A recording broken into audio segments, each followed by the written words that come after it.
name. Why did you not want to save Mr. Spiwe Mabuza in his name?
This is SAFM, leading the conversations that move us. This is SAFM. Just tell me about how this concert series fits in with what you are trying to do with these young people.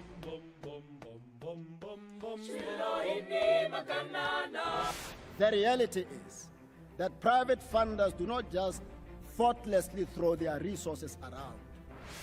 It is one thing to get a backtrack like that for a finance guy, hey? Yeah. Somebody just WhatsApped me to say that she has a daughter who has hearing loss. Corruption in South Africa has reached disgraceful levels. First things first, let's get to my daily that's my point feature. So, did you see Cristiano Ronaldo cry yesterday?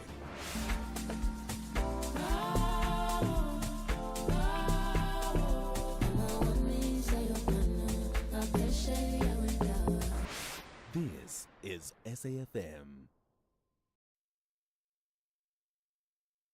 This is SAFM. Just tell me about how this concert series fits in with what you are trying to do with these young people.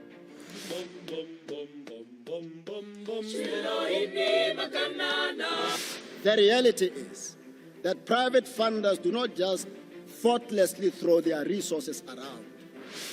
It is one thing to get a backtrack like that for a finance guy, hey? Yeah. Somebody just WhatsApped me to say that she has a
Commissioner General Shadrack Sibiya to attempted murder accused Vusimuzi Cat Matlala. The Matlanga Commission is exhibiting chats between Fitness F and Matlala. This follows an order made by the Commission that WhatsApp messages on Witness F's device must be used at the Commission. Witness F is testifying in partial camera and is being led by Advocate Matthew Chaskelson. You sent a contact card, and it is a contact card for General Sibiya. The question I would ask you now, if you want to assert your right of privilege against self-incrimination, you must do so, is did you introduce Kat Matlala to General Sibiya? No. The ad hoc committee looking into national security concerns says it has now taken a decision to formally write to President Cyril Ramaphosa. The committee chairperson, Soviet Lekhanyane, says Parliament's legal team has now been tasked with drafting a correspondence and consolidating questions from committee members. The committee is probing allegations of criminal infiltration, corruption and political interference in the criminal justice system. The allegations were made by KwaZulu-Natal Police Commissioner Lieutenant General Nhlanhla Mkhwanazi during a media briefing in July last year. Lekhanyane elaborates. Mashukuca is the former chair of the State Security Agency. He will be joined by Philasande Dotyeni, whose testimony is expected to corroborate some of the key allegations already before the committee. Convicted murderer and rapist Thabo Bester is expected to challenge his transfer from Kgosi Mampuru Correctional Centre in the High Court in Pretoria next week. This after the Department of Correctional Services last week confirmed that Bester was moved to eBongweni Super Maximum Correctional Facility in Kokstad, KwaZulu-Natal. The department says offender transfers were guided by security risk assessments. However, Bester wants his transfer to be declared unlawful. His lawyer, Courage Morero, says they are finding it difficult to consult with their client. Since he was transferred, we've only spoken to Mr. Bester twice, and both those times it was telephonically and it was less than 10 minutes combined. Now, before he was moved, he was able to make phone calls daily to his legal representatives to follow up on his outstanding cases, to give instructions. That is not possible anymore. And to add to that, obviously, Mr. Bester's legal team is based in Gauteng. eBongweni is in KZN. It's more than 750 km away from his legal team. Johannesburg City Power says their investigation into yesterday's explosion at a building in Doornfontein shows their ground-mounted transformer did not explode. 4 people were injured when the blast occurred in downtown Johannesburg. City Power says their transformer tripped as designed, protecting itself and the electricity network from damage after something else exploded nearby. City Power spokesperson Isaac Mangena says the transformer's protection systems worked correctly and there is no sign of an electrical explosion. He says the damage to the affected building and the broken windows is not consistent with the impact caused by a transformer or electrical explosion. Structural engineers, together with the Department of Labour, are also continuing with their investigation, along with our emergency service department from the city of Johannesburg, to basically determine the root cause of the explosion. We will provide further updates once more information becomes available. Recapping the top story, the SABC has reliably learned that DA leader John Steenhuisen will not be standing for re-election. I am Undilambana for SFM News headlines at 1:30. Bridget Masinga on SAFM. Rafiq, a 40-year-old Outsurance client, knows all about saving on car insurance. Outsurance, they're actually giving something back to you. Being with them, I've saved so much money. 899. That's not small change. It's more than 50% that I saved from my previous insurer. An incredible 899 Rand monthly saving on Rafiq's 2017 Nissan Navara 4x4. Get a quote now. SMS out to 30754. 35-year-old Zanai saves 1,180 Rand a month on her 2017 Mercedes-Benz GLA. And the out bonus she'll get? It is close to 6,500 Rand in 3 years if I'm claim-free. Ready to get more out? SMS out to 30754. Enjoy benefits like panic assistance, which sends the nearest medical or armed response unit to you wherever you are. Get a quote now and see how much Outsurance could save you. SMS out to 30754. That's out to 30754. Licensed insurer in FSP. TCs and information online. The National Pulse, weekdays 3 to 6 p.m. What's your thoughts regarding South Africa, what we're doing and what we're not doing regarding Zimbabwe? South African government, what they are doing wrong, they are supporting the current regime, and that regime is giving South Africa problems. That's why you see here, we do have many illegal immigrants. They live in South Africa. President Ramaphosa, first thing that you need to do, you need to stop supporting Mnangagwa so that we won't have the problem that we are having in South Africa because of Zimbabweans. Dino McLean, the Information, Publicity and Youth Leader for the Progressive Zimbabweans Foundation, the PZF. Ashraf Garda on SAFM. Find the podcast at safm.co.za. The Full Circle with Bridget Masinga. Monday to Friday, 1 to 3 p.m.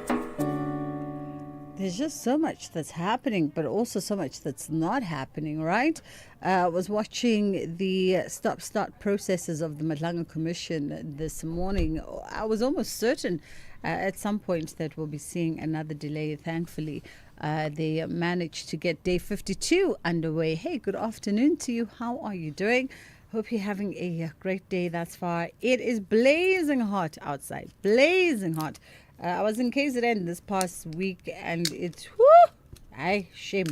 It is so hot in KZN, it's almost unbearable. I don't know what the weather is doing in the rest of the country, but hopefully whichever corner of South Africa you're at, you are holding up just fine today. We got a short but sweet show. You can always trust on the Commission to take their 1 hour break, regardless of what happens between 9:30 and 1 o'clock. And so we're going to recap what's transpired so far this morning with Sibahle Mota. And then because it is Tuesday today, we are talking skin deep with Dr. Judy. She's back in the house, our biomedical scientist and product development specialist. She's been with us now, Dr. Judy, for about a good 8-9 months. And she has a wealth of information when it comes to skin care, when it comes to disease and conditions that affect the skin. And today we're talking skin care for intimate areas. She'll also be fielding some other questions that you may have regarding concerns for your skin. So feel free to send us a voice note. 061-410-4107 is our WhatsApp line if you want to send through a voice note for Dr. Judy. Perhaps you've got things that are troubling you about your skin, issues that are recurrent, things that may cause you embarrassment or even a little bit of shame when you are in company. She's more than willing to explore and perhaps offer you some advice and some tips as to how you can go about tackling it. It's always interesting whenever we have Dr. Judy in the house and we say that the lines are open for conversation, then you want to send us the questions when she's finishing. And then that is of no use to you whatsoever. So we implore you to send us the questions right now on 061-410-4107. That is our WhatsApp line, or you can give us a shout on 086-000-2032. It's gone 10 past 1 o'clock. Let's take a quick pause and then we'll be right back with Sibahle Mota. If you think you cannot afford a lawyer, think again. Clientele Legal has made professional legal services affordable. You receive up to 745,000 Rand worth of legal services per year. Our range of plans include cover for you, your spouse, children, and extended family. Plans include cover for civil, criminal, and labor-related matters. Whether it's protection orders, gender-based violence, uncontested divorce, or poor service, your Clientele Legal lawyer will be there to assist you.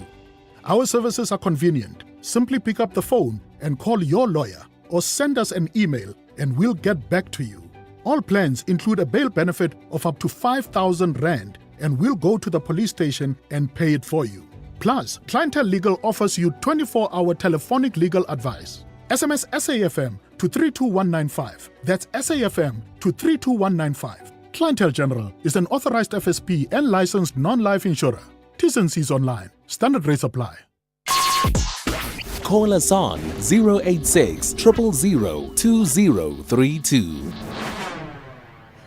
All right. right, it's gone 10 past 1 o'clock on the Full Circle with myself, Bridget Masinga. We're having a short but sweet show today, and you are more than welcome to partake in the conversation. It is Tuesday, the first Tuesday of the month, which means that we've got Dr. Judy in the house, skincare, and today we're looking at skincare for intimate areas and other general skincare issues and concerns that you might have. 061-410-4107 is our WhatsApp line if you want to get through a question or something that you want to ask her about that relates to skin. She'll be more than happy to give you some advice. But first, Sbahle Mota joins us from SABC News as we recap on day 52 of the Madlanga Commission. And worry not, Farai, who's just messaged me, we will definitely be going back. The programming here, very predictable when it's commission time. So once they come back from that ad break, we'll definitely be crossing back to them live. Sbahle, how are you doing? Good afternoon to you, Bridget, and thank you so much for having me. Thank you for the time. Appreciate it. So we got off to a rocky start this morning for day 52 of the Madlanga Commission. In fact, it was a rather tempered start with the lawyers there for Witness F already starting on a bad footing by being a late show at the commission, albeit it was a few minutes, but still it somewhat angered and irritated the commissioners. Definitely, Bridget, and if anybody follows these proceedings from when they actually begin at 9:30 on the dot, they would know just how seriously the commissioners take their time, so seriously, because they are always punctual. They never miss their time on or arriving on time at the commission. So you could easily see how irritated the chairperson was when Mr. Mwato, when they had to adjourn because Mr. Mwato was actually late, and he presented himself to the commission, telling the commission that he first had to start at the High Court where he could file an application so that, his client's testimony can be postponed yet again. And the reasons why he's citing yet this other postponement is that the WhatsApp text messages that will be read out before the Madlanga Commission and subsequently being in the commission will be self-incriminating. So I think, the commissioners were not pleased, but there was a compromise that was ultimately found where now we are seeing that these WhatsApp messages that the evidence leader will use before the Madlanga Commission are being read, but they had agreed that Witness F would not respond to them. But we are seeing where he's responding, and he is also allowed to, say that he's not going to respond because he feels they'll be self-incriminating. So I think, we started off on on such a rocky start, but as you know, things have just finally been smoothed out, and we are in the business of seeing these WhatsApp text messages. It's also, when you talk about these WhatsApp messages and it being self-incriminating, that was a large chunk of the discourse this morning between the lawyer and the commissioners. And at some point they adjourned because, I forget the lady commissioner now. I always get them. Is it Baloy? Commissioner Baloy, yes. Commissioner Baloy having sort of read an excerpt from I guess from the terms of references and the constitution, so to speak. I'm probably using the wrong word, of the commission, where it outlines that you can't just simply come to the commission and say as a response, no comment. Because you have to comment in as far as it being satisfactory to the commission and the commissioners. Because that was the other thing that the lawyer put forward, that, if you're compelling him to appear to you today, then he can just respond to no comment for everything, and I'll just instruct him to say no comment for everything, and that will be him commenting. And the commissioners seemed very irritated by that as well. And if you remember, Bridget, part of the reasons the commissioners will use regarding the commission is that witnesses are there to help, the commission and all, and they have to answer in the best way possible, because I don't see what a yes or no comment or short answer would actually help the commission in, do its work. So you are finding that there was a bit of friction in the manner that not the advocate, but the representative for witness F had actually gone about it, because firstly, he did not want his client to answer any incriminating evidence or questions that may be posed to him, because they fear so much about these WhatsApp text messages. And if you have been following, or those who have not been following, some of these WhatsApp messages are actually drawing very serious links between General Shadrack Sibiya, Vusumuzi Matlala, and witness F. It speaks to other previous testimony as well that was brought before the Madlanga Commission of these 20 imbalers, that were delivered by Ket Matlala to General Shadrack Sibiya.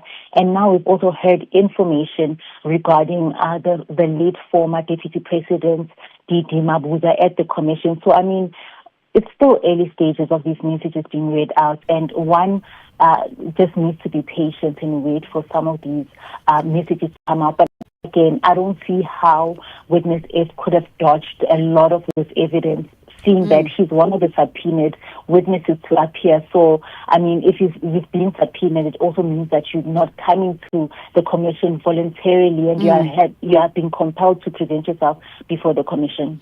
And that was another sort of point of exploration today. In fact, a point-blank question, I just forget which commissioner asked, to say, well, is the intention for witness F to never appear in front of the commission?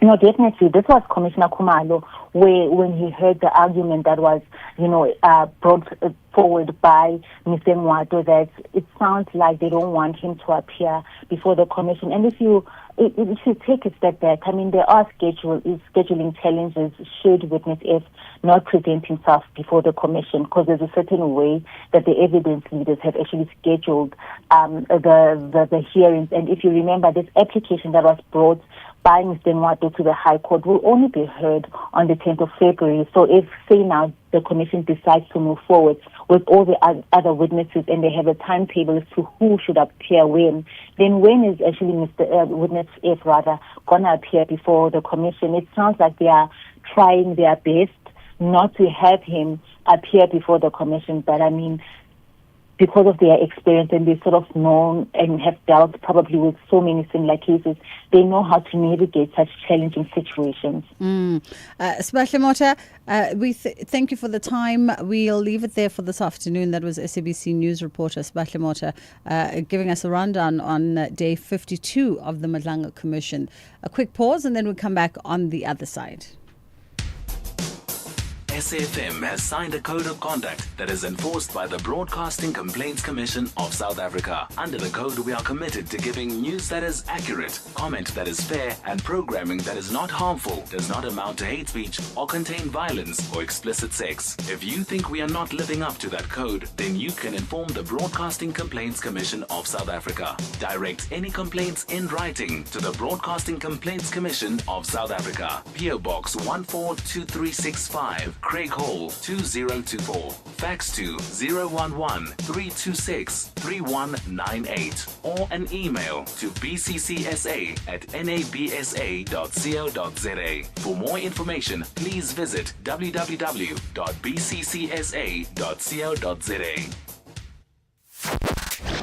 The Morning Brief. I don't feel you've explained it thoroughly, the relationship between Marula San and the city of Tshwane and the debt that is owed. So just talk to it and walk us through it. Don't interrupt. I'm not done. I'm saying the city is taking the matter to court with Northwest Housing Corporation. Marula San is owed by Northwest Housing Corporation. Don't come in as if you know the truth, Brian. You don't know the truth. No, we're not fighting here. We are getting to the bottom of the truth. So, let's keep our tempers down. We have to ask you about it. You say it's owned by the Northwest Housing Corporation. So why are you paying the element that you're paying if you don't own it? I was responsible for water because I'm managing the place. Eugene Modise is Deputy Executive Mayor and member of the Mayoral Committee for Finance in the city of Tshwane. Thulasizwe Simelane on The Morning Brief. Bridget Masinga is streaming live now on Facebook, YouTube, and X at SAFM Radio. All right, it is a Tuesday, and on Tuesdays we talk all things Skin Deep with Dr. Julie Pretorius, and she's back in the building, and we're looking at skincare for those intimate areas. And you're more than welcome to give us a shout, 0614104107 and 086 taking a small break from the Commission while they're on lunch, in case you are new to this scheduling and you're wondering. So we'll be back with that live crossing at 2. For now, though, it's business as usual, and Tuesdays are really reserved for all things health and wellness. And Dr. J comes in first and last Tuesday of every month. How are you doing today? No, I'm doing very, very well, and I'm excited to share some information that we don't just focus on the face, but we have a top to bottom approach. You know what I love about you is you got one of those voices that's expressive. So even if you're listening to her on the radio, you definitely saw the naughty glint in her eye when she said from top to bottom approach. I love that. It's February, so we can push the envelope a little bit. Just a little bit. And she's also got some good news for you as we wrap up the conversation on the other side. She's got a little something special for you, but you have to keep listening. All right. Okay. Let's talk about the top to bottom approach. The most common maybe concerns, challenges that people have when it comes to the intimate areas. Yes, so I think in this particular case, females struggle a little bit more with this concern, and this is what we call intimate area pigmentation or vaginal pigmentation. So not only pigmentation on the vaginal area, but even in the inner thigh area. And sometimes this can actually occur more in our more aged years for a few reasons. Our urine can perhaps be too acidic, and this can be denoted back to the fact that, our lifestyle. So for instance, we have a diet that contains a lot of red meat. Yeah. Red meat contains a lot of sulfur amino acids, and then this all on its own can make your urine more acidic, and it can actually lead to discoloration and staining of your underwear. Darker type of underwear can stain. So this is one of the components.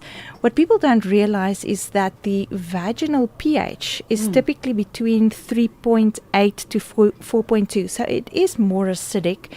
And it also means that the type of bacteria that grows in the vaginal area, if you disrupt vaginal bacteria, then it can also lead to things like pigmentation, unfortunately. And this can all happen because of the fact that we use the wrong type of products. We over clean, or we use products that contains fragrances, colorants and dyes and these type of things. And then also coming back to a more female problem than men is we struggle more with urinary tract infections, UTIs, because we make use of public toilets and we have maceration concerns, etc. So it does mean that we are more compromised, and because of all of these things that I've just mentioned, it can lead to vaginal pigmentation, unfortunately. So there's a very significant and profound complexion indifference, in comparison to the rest of your body skin and that particular area, the inner thighs area, and even the vagina itself. So as you're talking, all my life, I just attribute to like vaginal pigmentation, and we're talking just like the darkening, and we haven't gotten into like the ingrown hairs and all that. We're just talking the darkening for now, The right? darkening, absolutely, yes. I actually always attributed that to the friction caused maybe by using razors, or maybe if you are using the waxing creams, maybe there's something in the waxing cream, and it with like the inner thigh pigmentation. I've got aunties that are a little bit on the chunkier side, so I grew up with them always talking about how their thighs rub together. So I've always just attributed it to that kind of friction, as to that is what's causing the pigmentation and the discoloration. Well, you're not wrong. It's definitely one of the factors and elements that will contribute to that. It comes down to the same factor that why do people struggle with pigmentation under the arms? And then you can also say it's because of shaving and waxing. even laser treatments or deodorants that we use. The same, can be applicable here. It's waxing, it's shaving, it's maybe UTIs. It can be a whole combination of all of these things combined together. And that's why, as a young person, you don't necessarily struggle with these things, but as you get older and all of these components accumulate, then you will have that profound discoloration. And I can tell you now, it's not a specific skin tone and type that struggles with this. Yeah. It's like it doesn't discriminate. Everybody struggles with it. And yes, more women than men. Interesting. Very interesting. So then how do we deal with that, also given the sensitivities of the vaginal area? Because really, you're not trying to mess around there with too much stuff. No. Don't play around. But what's important here is that we have to take in consideration that the vaginal pH is lower. So we want to use products that specifically state pH balance. So we have to look for products like that. Then we all know, all our listeners know, don't use any products that contains fragrances and dyes. Because the skin in the vaginal area is thinner. We call it mucosa membrane. So absorption of products are going to be much higher, and it's also much more sensitive. So it doesn't really have a barrier to protect it. And then I would say thirdly, we don't want to use products that's going to unnecessarily disrupt the bacteria that's supposed to grow there. We want the bacteria to grow there because it helps to clean the organ every single day. Yeah. So there are things that we should refrain from. We even have a vaginal douche, and people would say, should I douche every day? No. Maybe once a week, or maybe after menstrual cycles and these type of things, but don't overdo it with douche with ingredients like iodine and chlorhexidine. Yes. And some of those ingredients that's really very harsh. People even put sunlight soap. Yeah, no, it's too harsh. And sunlight soap and certain soaps are more alkaline because it creates that foam. And the more foam you get with certain cleansers, the more you have to understand that it's more alkaline. And what did I just say? That area, the vaginal area, is more acidic. So we can't actually use more alkaline products. So too foamy type of products can cause a disruption there. And then if you have that problem, it can lead to a malodor as well. Very interesting. Some people listen to us and they think we're joking, but if you grew up in particular communities, abantu bayathanda ukukhatha, bafaka sunlight, bafaka izinto engasile, and then they like, we are cleaning everything, and you go, but that's not supposed to be there. We're going to take a quick pause for the headline news, and then we're going to come back on the other side, but our WhatsApp is open on 061-410-4107. We all often have intimate conversations on the show, and because of the time, I always remind you, if you're going to send us a voice note, because we do actually want to address whatever concern you must. Let's use the proper biological terminology for the thing that you are asking about, so that nobody offends anybody, because it would be the proper biological terminology, as you are hearing the good doctor and I here using the proper terms. 1:30, time for the headline news.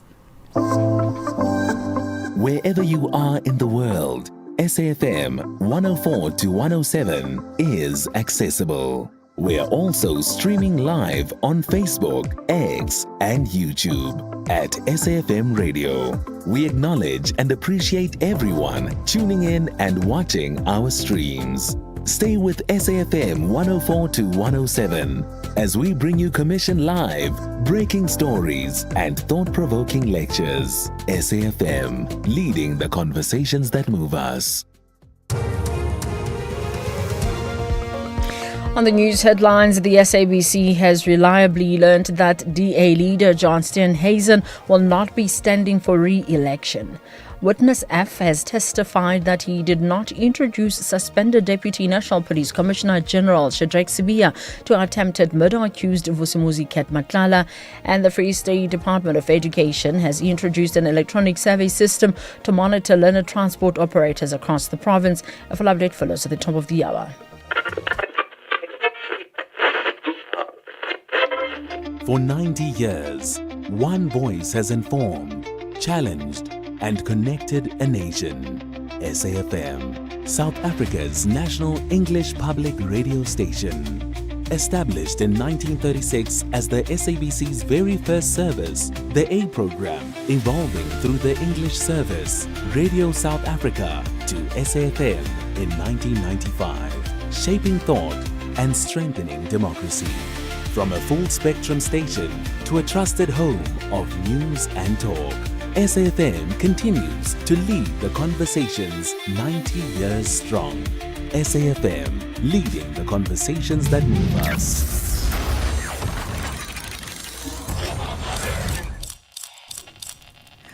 All right, all week long we're saying yes to a first for Africa. For the first time in its 60-year history, the Montreal Jazz Festival is coming to African soil and it's happening in Franschhoek. So say yes to the first artist reveal on the Arches stage featuring Salif Keita, Mandisi Janji's, Billy Monaya's guitar convergence, that's Billy Monama's guitar convergence, and the Kesavan I'm a Big Band experience. And yes, say yes to the Jazz Festival with intimate performances by Madala Gunene with Sibusile Qaba, and of course Andile Yanana and Ayanda Sigate and Sisun. This is just the beginning. Many more acts are still to come, and tickets for the Archers are on sale now at ticketmaster.co.za. .co.za. The Montreal Jazz Festival happening in Franschhoek, presented by Nedbank. So say yes. Bridget Masinga, weekdays on The Full Circle. We got some good news for you on today's show, so you definitely want to be listening till the very end of our conversation with Dr. Judy, because it is Love Month. She's decided to share some love with you, but we'll tell you more about that a little bit later on. For now, though, we're still talking skin deep and all kinds of skin issues and skin care, particularly for the sensitive areas. And someone just WhatsApped us about our earlier conversation, saying, is there treatment for discoloration on the leg from the use of, is it warfarin tablets? Yes. I hope I'm pronouncing it correctly. And someone else, I'm just banking these, Dr. J. We'll double back to them. And then Usipamandla in Kabeja also concurring, saying that I must just say kiwi ombiza, the dark pigmentation around the intimate areas. And glad that the doctor is saying that red meat is dangerous for black women. Not just black women. I just think we all need to eat red meat sparingly. Thanks for the great conversation, he says. All right. Okay, let's continue, and then we'll come back to those treatments. What else is on the agenda when it comes to sensitive skin areas? Well, I would definitely say people, as I explained, pigmentation sometimes in the facial areas, it means that your body will, or your skin will actually only produce pigment when it is compromised. And there's some external factors and internal factors that can contribute to that. So the internal factors, lifestyle plays a role. If your urine is too acidic and even too alkaline, it can lead to, irritating the skin in that particular area. That's going to lead to the overproduction of pigment.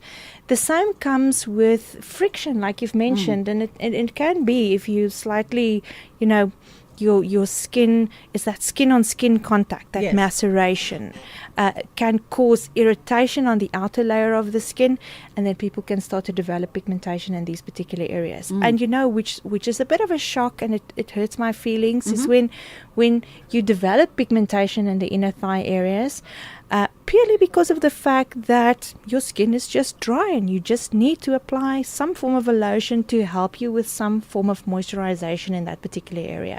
So everything can be combated, at least. There's a solution, and just as we address the pigmentation on our facial and neck areas, we can also address the concern in the inner thigh areas and on the intimate areas as well.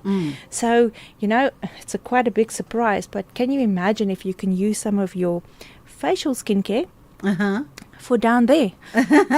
And the answer is yes, you can. You can. Well, that becomes a far more costly exercise because I've only budgeted for my face. Now you're saying that I must conquer and divide. This is what I call from you to you situation. we would like to be attractive everywhere. Yes. And so yes, it can definitely be used. And also if we start using certain exfoliants, and I say exfoliants, I don't mean like scrubs and so forth, because that can actually make it worse. But products that contains acidic type of ingredients like lactic acid, lactic acid became very popular after Cleopatra bathed in milk, because she was exposed to lactic acid, for instance. Also, some of the bacteria, listen to this, lactobacillus, or some of the bacteria that actually grows in the vaginal area. And that tells you, maybe products that contain lactic derived type of acids, when you apply that as moisturizers or even serums, then it can help you address the concerns of pigmentation. It's favorable for the microbiome that grows in that particular area. It stabilizes the pH, and listen to this, it's good for anti-aging as well. And I'm saying this because gravitational forces is not only a problem in the face. It's a everywhere problem. I mean, it's a trend also, Dr. Julie. I mean, you talk about, anti-aging. It's become a trend. I know there's a few OBGYNs who are moving away from delivering babies and now getting into vaginal rejuvenation. Vajacials? Is that what it's called? Yes. Vajacials, vaginal facials, vajacials, I get it. A lot of OBs, I know a lot who've left, sort of delivering babies and doing pap smears and all that. Yeah. And that's what they focus on, less headaches. Aesthetic gynecology. That's exactly what it is. And I mean, we can even take it a step further. You can be injected with botulinum toxin, Botox, in those areas as well. For men get Botox in the scrotum. It's called scrotox or Brotox. Really? So it's anti-aging literally everywhere. And I think, we are so more comfortable. We've become more comfortable to talk about these things. Then because of that, we would like to, embark on a journey where we focus on holistic and anti-aging. Yes. And if you can keep some of these areas, young and youthful, then, I mean, why not? It's a vanity thing. Absolutely. It very much is a vanity thing. I mean, people are going for, some anal bleaching and things of that nature.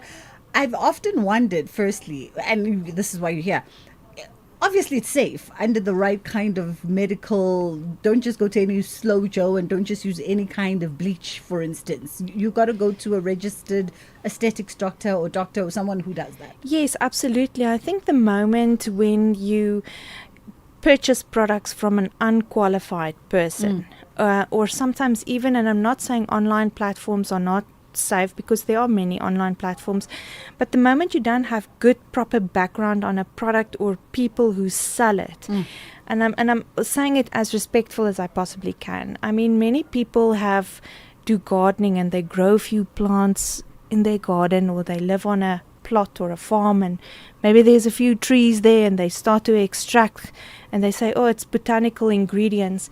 My concern with that is we want to test the quality of those ingredients, and we also want to test the quantity of the ingredients to make sure that ultimately before you sell it to someone, it's going to be safe, it's going to be of a good quality, and it's going to be,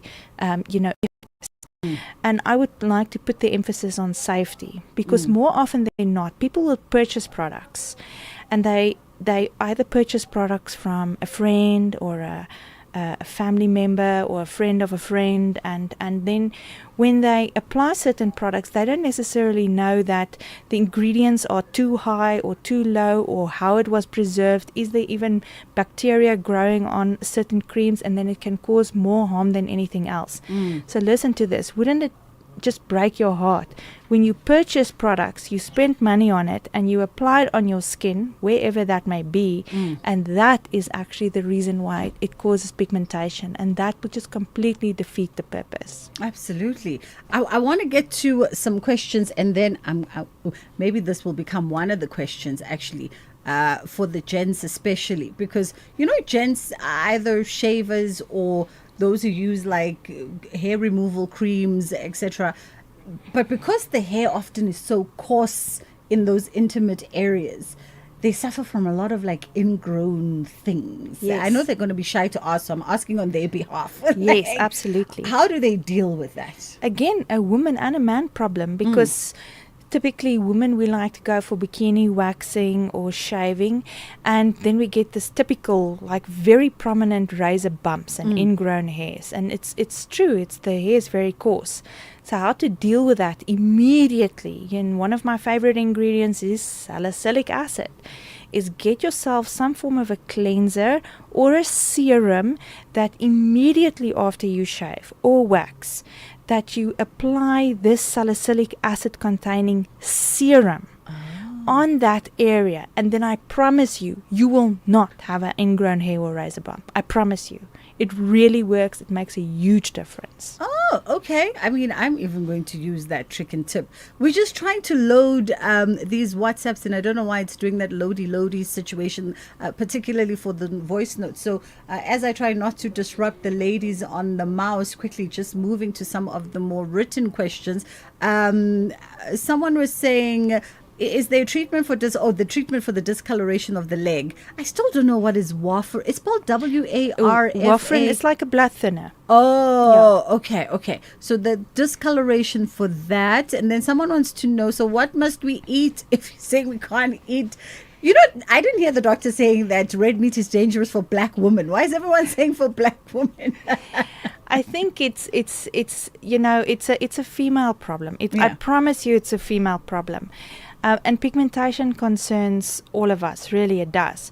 Now, how on earth do you tell a South African that stop eating red meat? There's like no ways you can do that. But I'm saying is just do it moderate, because red meat is definitely a big culprit here. So we can now incorporate things like maybe eating slightly less red meat, because not only will the red meat cause that discoloration of some of your underwear, but it can even lead to a malodor. So you can have a very particular odor also stemming from the vaginal area. And then again, coming to drinking water. But yes, we all know we have to drink 2 liters of water per day, but don't drink 2 liters of water at the same time early in the morning, and that's, the end of it. Try to, space it out throughout the course of the day, and try to balance your red meat intake with maybe a few vegetables, and just have that nice balance between, think of your food as acidic foods and alkaline foods and sugary foods, and try to just have a balancing act by not having too much of a particular food type, because that can lead to the malodor, the discoloration, and the pigmentation in the inner thigh areas. Makes perfect sense to me. Someone else wanted to know about an itchy vagina. How do they treat an itchy vagina? What causes an itchy vagina? Could be thrush, I don't know. Yeah. I mean, there's many things that can, lead to a itchy vagina.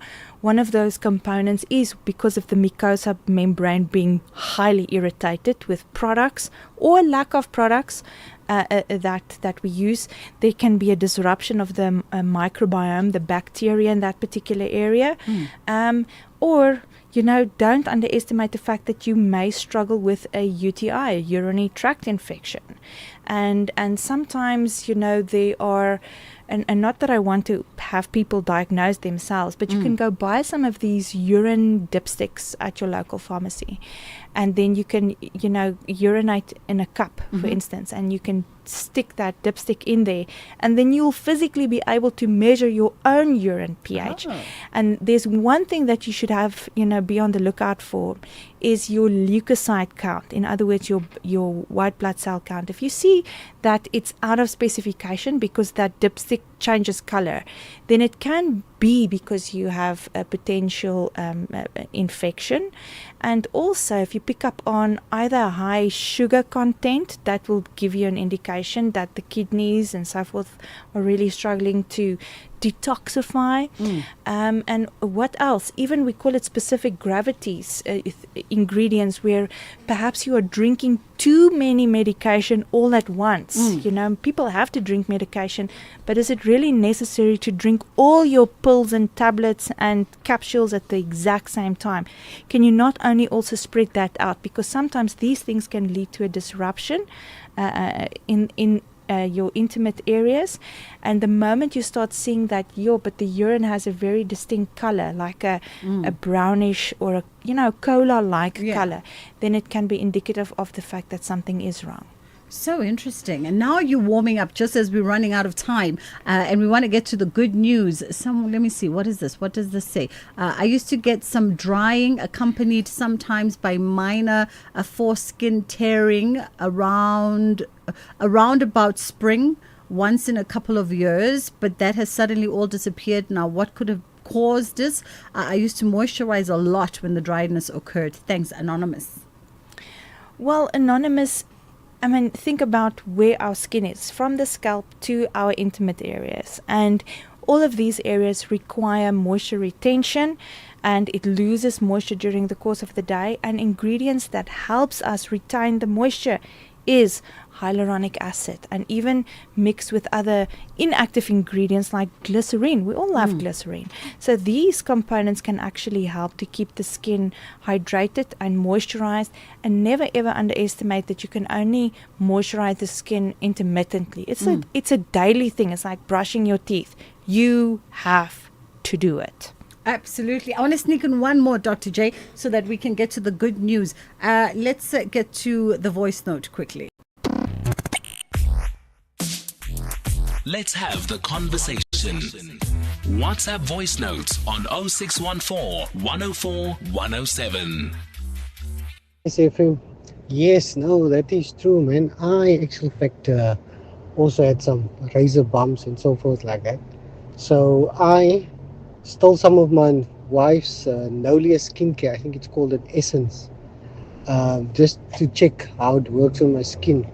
And lo and behold, a couple of days after, I don't even feel that skin irritation anymore. So yeah, so I'm stealing a little bit. I must actually buy my own. Thanks, guys. Yes, you must buy your own. Stop stealing. But at least you did something. Well, again, it's a top to bottom approach, and I'm going to share some interesting facts with you. We did a bit of a let's call it a mini clinical study. And we saw if you use some of these anti-aging type of products, and I'm talking again fragrance-free, dye-free, my story is the same the whole time. But it also leads to the skin tightening in that area. And this is what we're all worried about. We don't want the gravitational forces to kick in. We want proper elasticity, proper densification and so forth. So tightening, yes, that's also one of the perks. You can sense her smile. Okay, we're going to run out of time. It's Valentine's Day. It's the month of love. And Dr. Judy decided that she's going to be Mother Christmas in the middle of, the beginning of the year, actually. And she's giving away something so incredibly beautiful for you guys that listen to her every other Tuesday. She's giving away a Biomedical Emporium skincare hamper for a couple, and actually it's for two couples. Yes, it's for two couples, and I'm literally going to pack that hamper to the absolute maximum.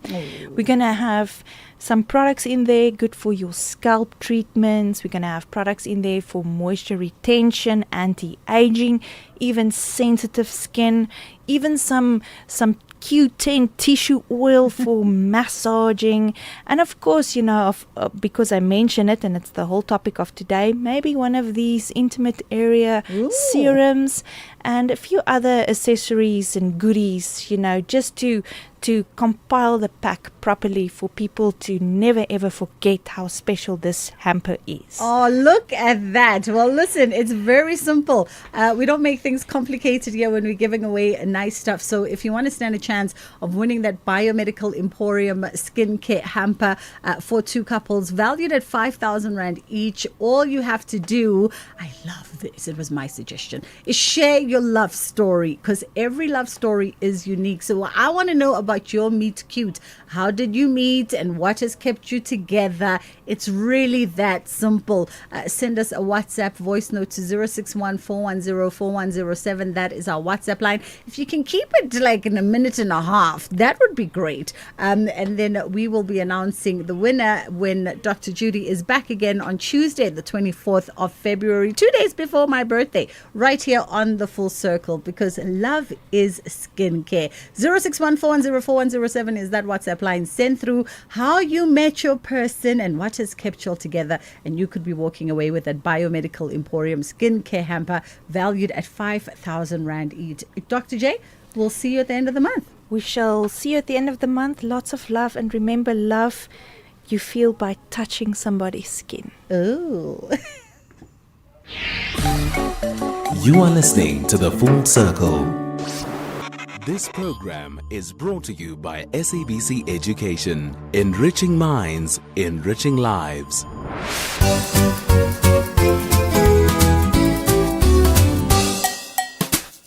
Hello friends, and welcome to our Tuesday edition of Kids Corner. What is your biggest distraction when you're doing your schoolwork? How does that distraction make it hard to finish your homework or study? What helps you focus better when you need to concentrate? Where do you think is the best place to do your schoolwork so there are fewer distractions? And what is one small thing you can change to help yourself stay focused while working? Alright friends, let's hear from some of our friends while you share your answers with the people next to you.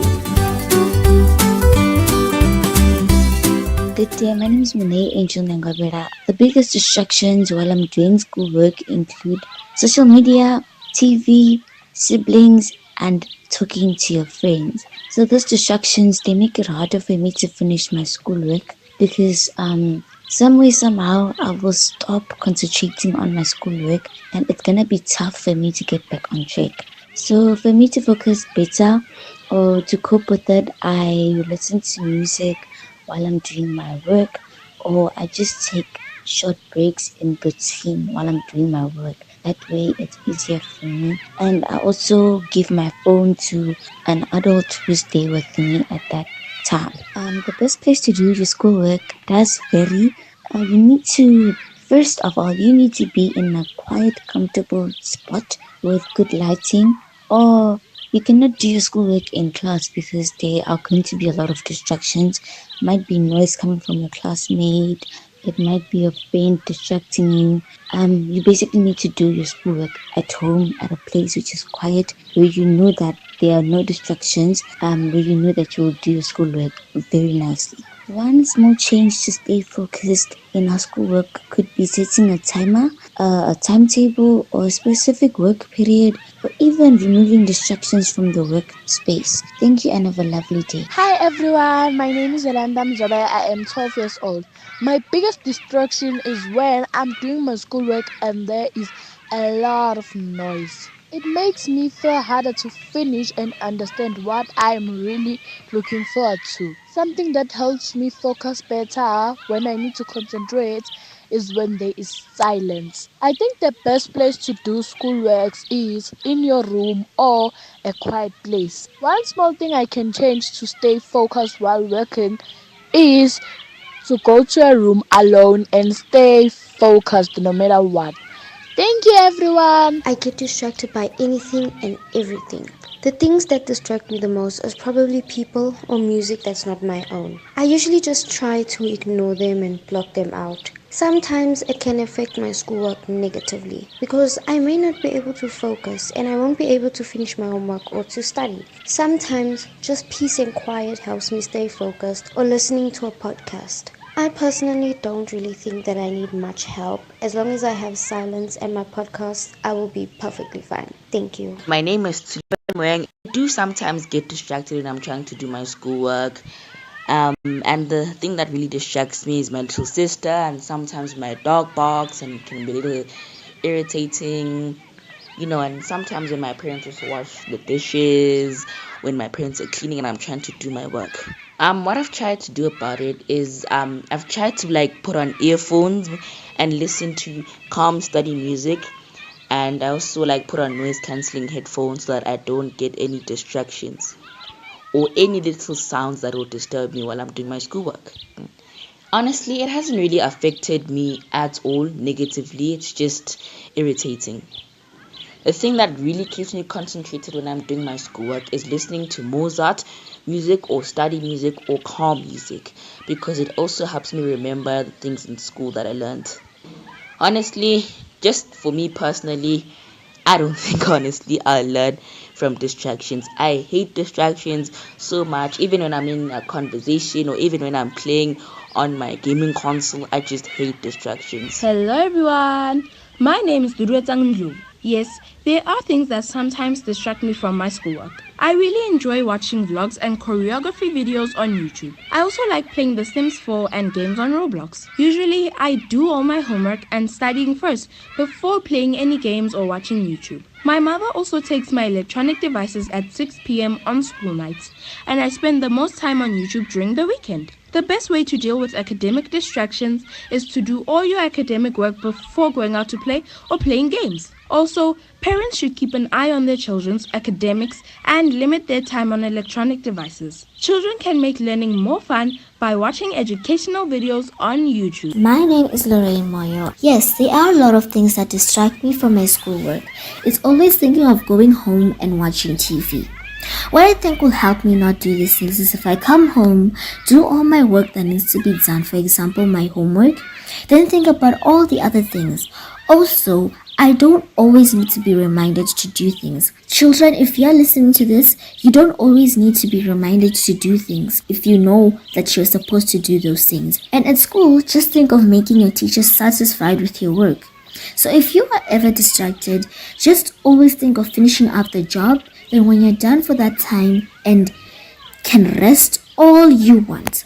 Thank you for listening to me. Bye. Greetings. Today I'll be talking about academic distraction.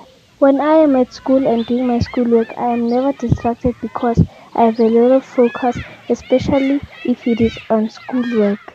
My progress card proves that I am good in academic success. I didn't even fail the hardest subject. I passed because I studied hard to achieve my academic goals. Yes, noise, playing and watching TV. Those are the things that are distracting me from my schoolwork. By switching off the TV and finding a quiet area to do my schoolwork, that will help to deal with any distraction. The best way is to schedule time to do schoolwork and choose a suitable environment. My name and surname is Pilga Shempembe. Things that distract me from my schoolwork is usually children who are talking in class and noisy. People are playful and distractive while the teacher is busy explaining. What can help me deal with this distraction is for my classmates to be quiet and take their work seriously. I would also appreciate it if my classmates respect our English teacher more because they are making our learning difficult. Thank you.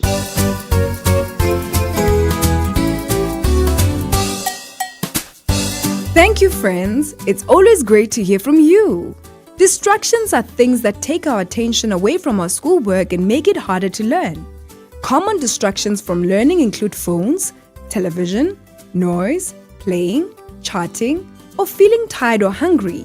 When distractions are around, it becomes difficult to concentrate, finish homework on time, or understand what is being studied. Distractions can slow down learning and cause frustration. When a learner keeps stopping and starting their work, homework takes longer to finish and mistakes are more likely to happen. This can make you as learners feel stressed or discouraged, even though you are capable of doing the work well.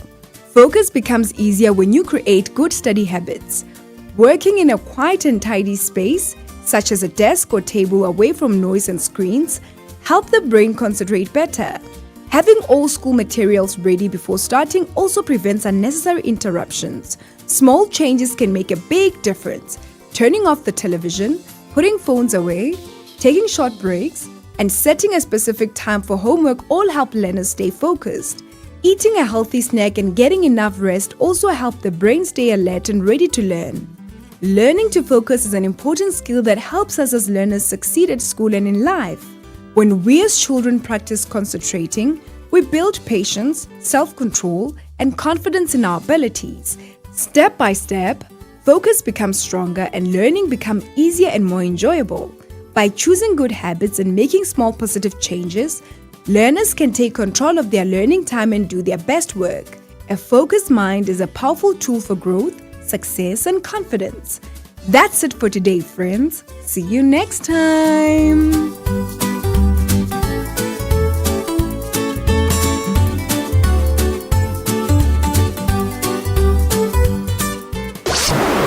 This program was brought to you by SABC Education. Enriching minds, enriching lives.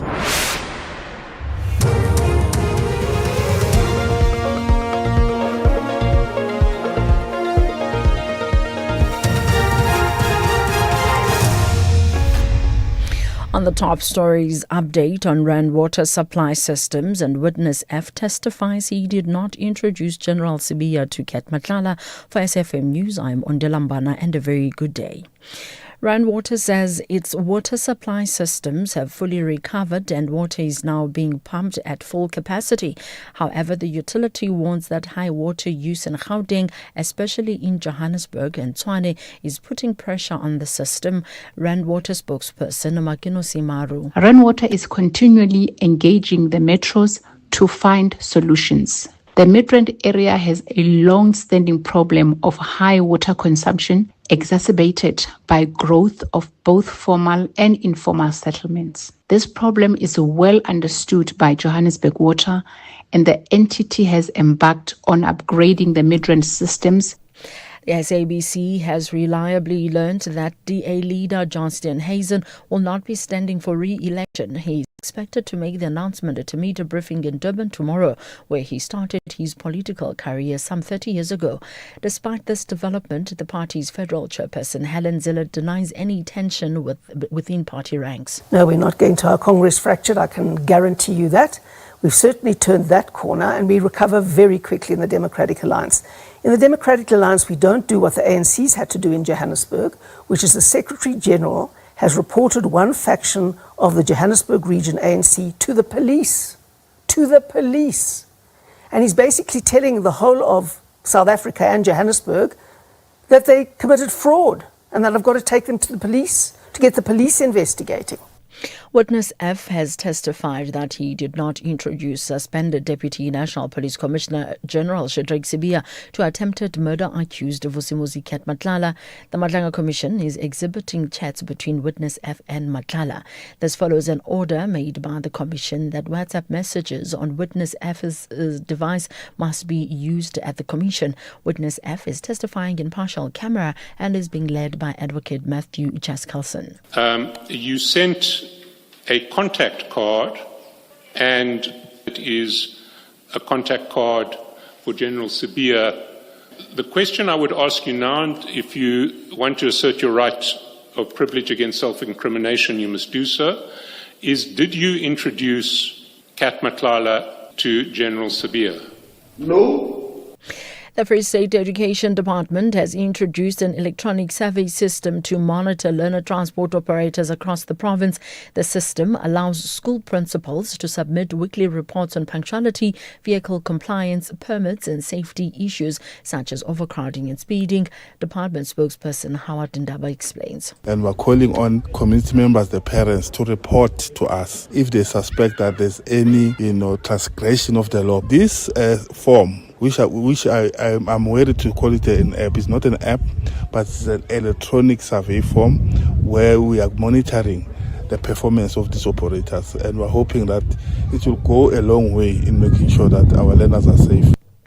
3 men found in possession of 84 endangered lizards worth thousands of rands have been arrested in Harris near Springbok in the Northern Cape. The arrest followed a high-speed chase. Police say the suspects tried to discard the lizards' value at 123,000 rand to evade arrest. They are expected to appear in the Harris Magistrate Court soon.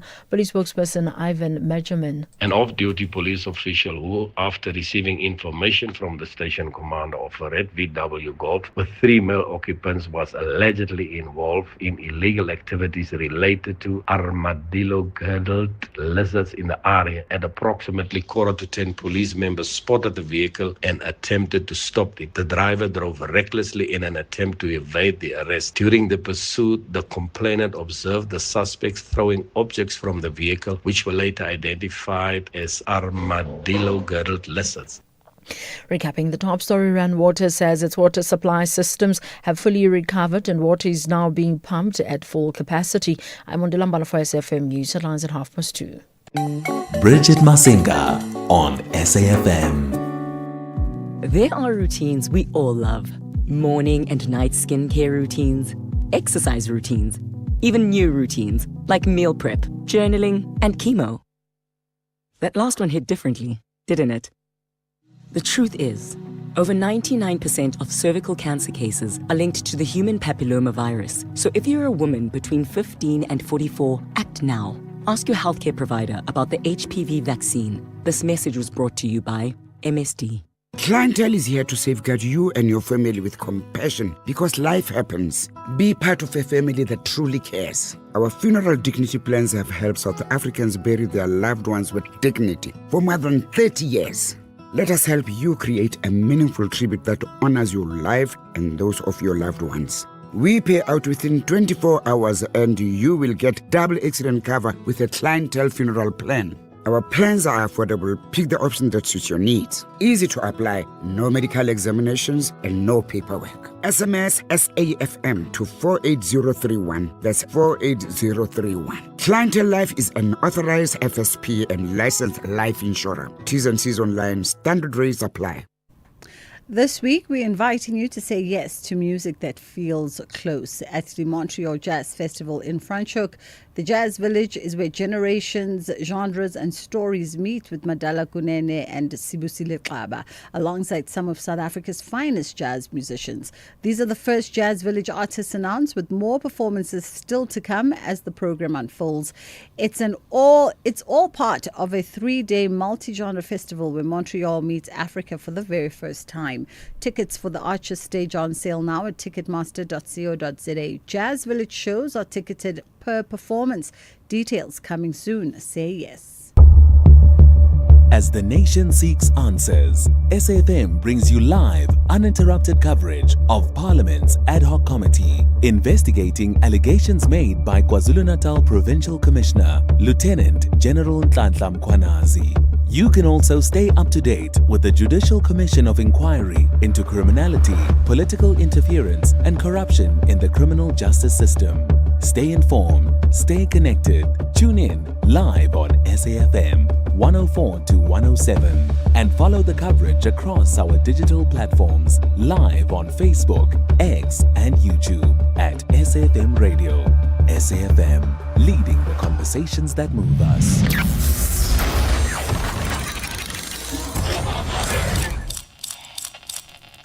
For over 60 years, African artists have performed at Montreal. Now, Montreal comes to Africa. Say yes to the Montreal Jazz Festival Franschhoek, presented by Nedbank, a 3-day multi-genre celebration with 2 stages, African voices and unforgettable collaborations. From Salif Keita on the Arches to Madala Kunene and Sibusile Xaba in the Jazz Village. This is music with depth and connection. Tickets for the Arches stage are now on sale via ticketmaster.co.za. Say yes. The Full Circle with Bridget Masinga, Monday to Friday, 1 to 3 p.m. All right, it is 10 past 2 o'clock on the Full Circle, and they're back from the lunch recess. And so we're going to dip back to Pretoria and take that Madlanga Commission live with Witness F testifying partially in camera.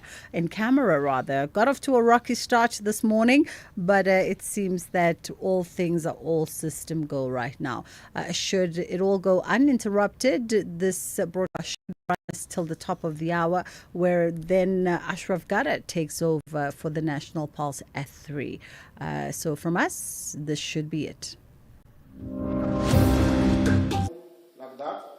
So you are approached by a civilian who wants to sell up to 750 750 units of guns, and he speaks to you, somehow he's got the confidence to speak to a police officer about selling guns when he's not in the registered business of selling guns, and you just want to test. You didn't do anything about it. You didn't say, but this is breaking the law. Why is that you don't see this as someone who's breaking the law and then you need to act about it? According to me and my understanding, in terms of the illegal firearms, there is no way that if those guns were illegal, he could sell each gun by 15,500 because of even in the shop is 15,000 or 13,000. It differs on the brand of a particular firearm. This is the reason I came to conclusion that he might have got them somewhere or bought them somewhere in bulk. He wants to sell them or to venture into business of some sort. But I did not verify with him because I did not see a point to verify with him. I assumed at that particular time that he was trying to venture into another business. The business of selling 750 guns, and you, a police officer, didn't see a problem with that. All you wanted to do was let me test them. That's correct, commissioners. And that you yes, carry on. Can I? Yes, carry on. Okay. Not that I did not care or try to inquire further. As someone who's in business at his caliber and level, I just assume that he's venturing into that. I did not ignore that because of I'm a police official, or I did not ignore that at all. I just assume that because he's a businessman, he's venturing into something. Did you report this to the police afterwards, so that there could be a proper investigation whether he's breaking the law or not? I did not, Commissioner. Okay. Did you maybe not report it, or did you maybe respond the way you do, that I need to see and test, because you knew exactly what was happening, that this is just a gun-selling, unlawful gun-selling venture, and you were comfortable with being part of it. All you needed to do was test them. I disagree with your vision, Commissioner. I did not know that it was illegal gun selling. The person is live. He can be called and come and testify on whether these guns were illegal or legal. Okay. But best of my ability, it looked legit. What about it look legit? The price is there. Yes. Witness F, what is it about these WhatsApp messages? You've got a message that says, hey brother, do you have a market for a compact CQC, close quarter combat, 12 gauge shotgun manufactured in South Africa, pick attached. I have access to 750 units in knockdown component form, plus spares, ready for shipping with matching flashbang ammo. See video at family price. That's the first message you have. Now, yes. You say to us, you thought maybe he wants to venture into something different. So you know he's not in the gun selling business. What did you consider to be lawful about this? As a police officer, I don't ask you as a civilian.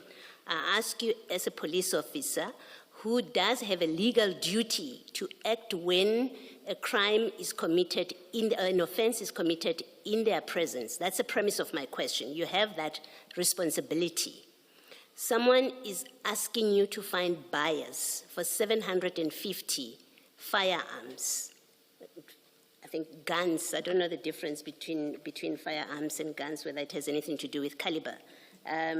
but someone is asking you, you know them not to be in the business of gun selling, because I've asked you that question, and your family answer that no, he's not in the business of gun selling, and you thought maybe he's venturing out. Now you have no reason to think and believe that he's got a license to sell this, because you're not telling us that. You have no reason for that.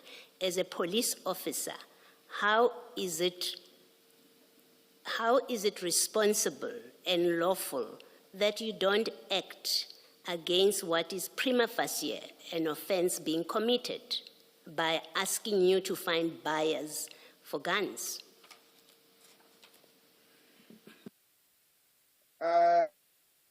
To me, maybe I've applied my mind as a police officer, that knowing that the street value of the particular similar firearm, they go around 2.5, 3,000. So if this one is 15,000, to me it came as a legit deal.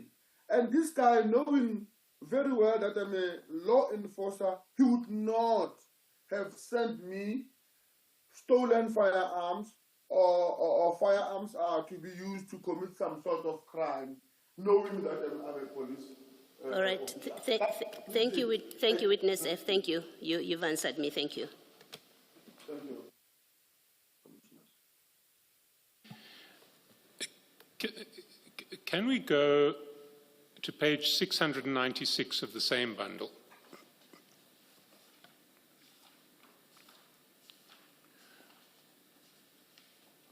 And there, at 2:06 on 16 January 2024, it's a bit earlier, Comrade Didi Mabuza sends you a message saying, Buti, please don't forgive about me. And I think it's forget about me. Am I correct that it was forget about me?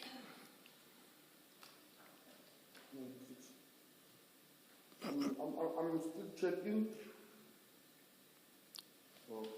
696.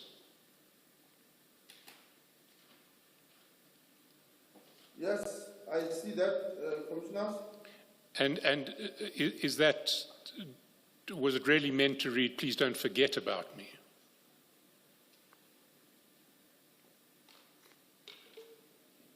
Can you repeat that question, Commissioner? It says, Buti, please don't forgive about me. Reading it, I think that what he probably meant to say was, please don't forget about me. Or did he mean, did you read that message as meaning, please don't forgive about me? I can't comment on that message because even myself, I don't understand what he meant by please don't forgive me or please don't forget me. I did not know what he wanted to say. Okay, well let's let's go to the next text, which is sent the following day at 5:36 p.m. And it sends a screenshot, and the screenshot is in the annexure bundle at page 299.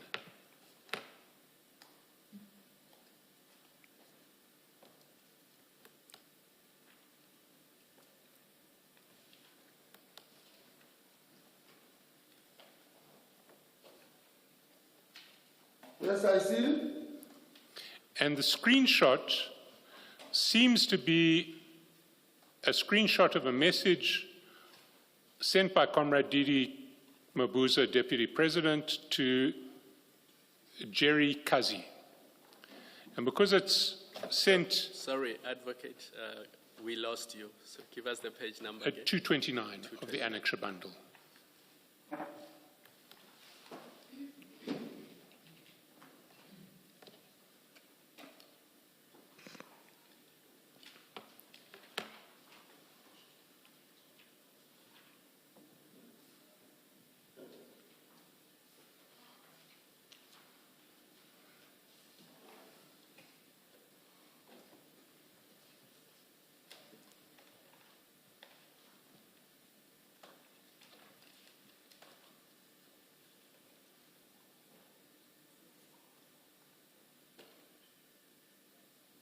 Of the annexure bundle, not the exhibit bundle.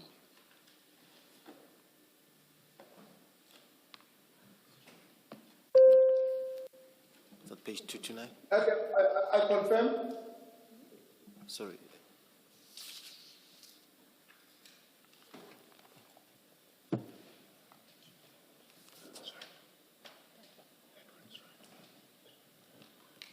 It's being flighted, Commissioner, so what you're looking for is a document like that.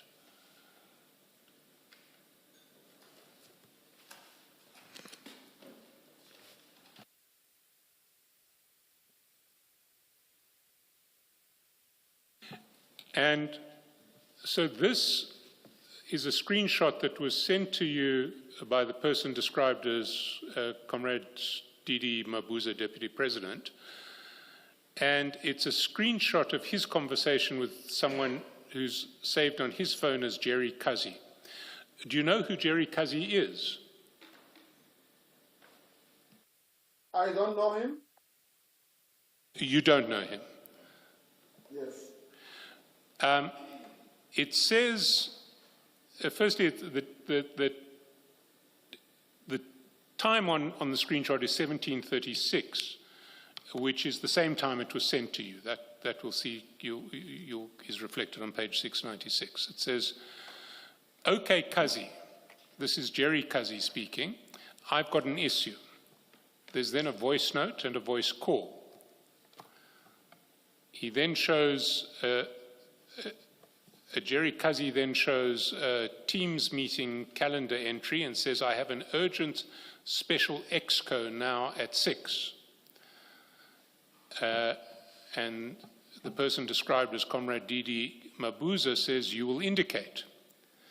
Then Jerry Kazi says, "Let's meet 007 tonight after my meeting. It's urgent." And the person described as Comrade Didi Mabuza gives a clenched fist emoji. Now, who's 007? I don't know him, Commissioner. I think you do know Witness F. I think you know that it's you.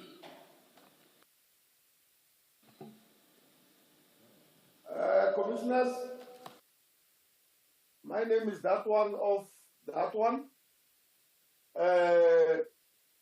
Not 007. Maybe themselves together, when they are together, they are referring me as 007. But that is not my name. I know it's not your name, but why would they refer to you as 007, do you think?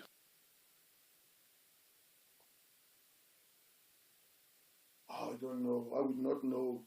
You know, when two people are friends there, they give people's name. I cannot get into that and say it's because of this. I might have maybe PKS, maybe they call me PKS, then I would not entertain that eventually that is my name.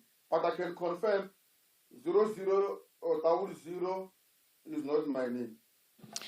What did Mr. Matlala call you on his chats? Do you remember?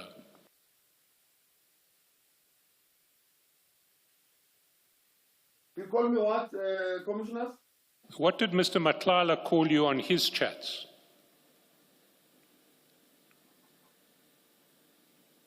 Do you remember? I mean, if you don't, you just say no. I don't remember.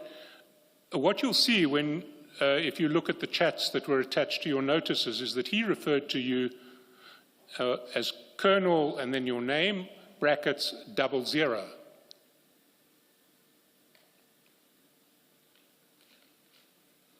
Does that ring a bell?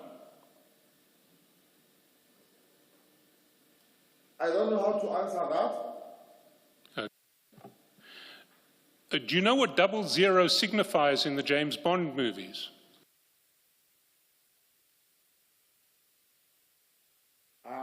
James Bond, I don't know him. No, I can't comment on that. You don't know who 007 is? No, I don't know, Commissioner. Well, James Bond was 007. But the 00 agents were the agents who had a license to kill.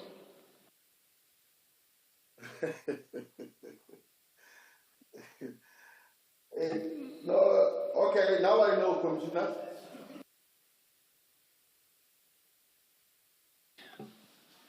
All right, let's see what proceeds from this 007 chat.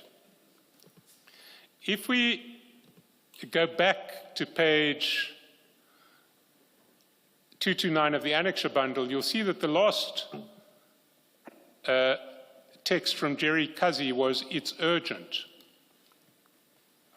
Now, can you recall what was so urgent that people wanted to see you that night?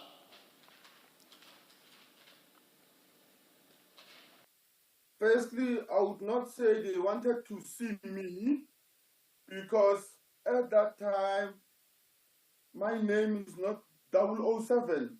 It's that and that. That is my name. So I can now say, when they were referring to 007, they were referring to me. So therefore, I cannot know what was that agent in that particular time. Okay, well, let's look at the second screenshot. You'll see that it was sent to you at 5:57. That appears at page 696 of the main chats. And it appears in the annexure bundle at page 230. And it's essentially the same image, except now there are 3 more messages. After the clenched fist, the person described as Comrade Didi Mabuza says, "Sorted and confirmed." And Jerry Kazi says, "Thanks, Kazi, 7-ish, right." I see that, Commissioner. Let's go back to your text, it's page 696. And after sending you that second screenshot, the sender described as Comrade Didi Mabuza, Deputy President, says, "The pivot, please, next to Palazzo." And if you go over the page, and then there's a thumbs up.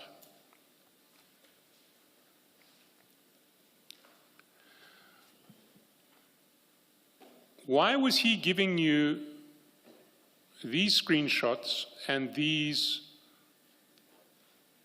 address details for the meeting? What was he expecting of you? I would not know, Commissioners. Was he not expecting you to come to the meeting? I don't know, Commissioners. Did you go to the meeting?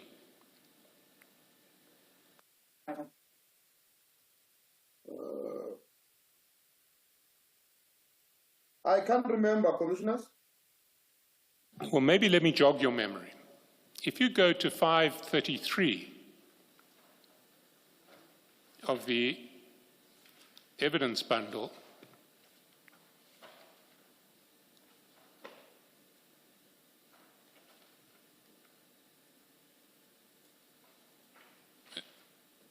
you'll see that at 1739, you forwarded that screenshot to someone who is described in your chats as Bra Steve Mswazi, and who we understand to be Mr. Stephen Motsumi.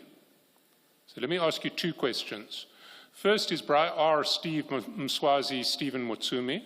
Can you answer that? Can you repeat that question, Commissioner? Is the person saved in your phone as Bra Steve brackets Mswazi, Mr. Stephen Motsumi? That's correct. And then why did you forward that screenshot from the person described as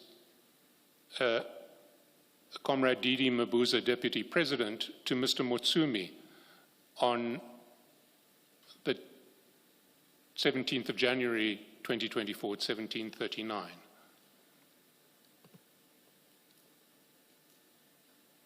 I can't remember. To be honest with you, Commissioners, I can't remember. Why did I exactly send it? Well, can I ask you some questions? What is the relationship between the person who is described in your phone as Comrade Didi Mabuza, Deputy President, and Mr. Motsumi? They don't have a relationship. then why would you be forwarding an invitation to a meeting sent by Comrade Didi Mabuza, Deputy President, to Mr. Mutsumi? Why would you forward the screenshot to him? I really don't know. That is the reason, if you see here, Commissioners, Stevens Mutsumi or Bra'ar Mutsumi never responded. I see he didn't respond, but my question is really, why did you send it to him? I don't know. I really can't remember. Maybe, I don't know. And let me move to another issue that's related, possibly. Can I perhaps suggest to you, because you don't remember, so we are going to have to make what we do of this evidence that is contained in these chats. Can I propose to you for your comment that you probably sent it to him because you knew he had an interest in this meeting that was being arranged? Otherwise it doesn't make sense that you would forward an invitation to a meeting. Any comment? I don't think it will be a good thing to say he had an interest. Yes. Because even myself, I can't even remember why exactly did I send this to him. Yes. So I can't say now to him he had an interest. Well, the reason I'm saying probably is because it's otherwise a random discussion about a meeting and a meeting place to meet 007 at 7-ish, right? So it's a message like that. You then forward it to a specific person, Mr. Mutsumi in this case. What I'm putting to you is you didn't do so randomly. There has to be a reason. You may not remember it, but there was a reason when you forwarded this message to him. You didn't send it to just anybody. You didn't send it to General Sibia, at least not in front what we have in front of us here. You picked a specific person. It has to be that it's because you knew he would have an interest or he has an interest in that meeting. And I'm saying that's what it looks like, if I'm to offer an explanation because you don't remember.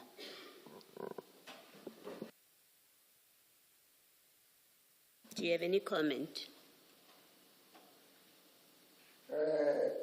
I still maintain that I don't remember, Commissioners, with due respect. I so wish that I could scratch my head till I remember, but I can't remember.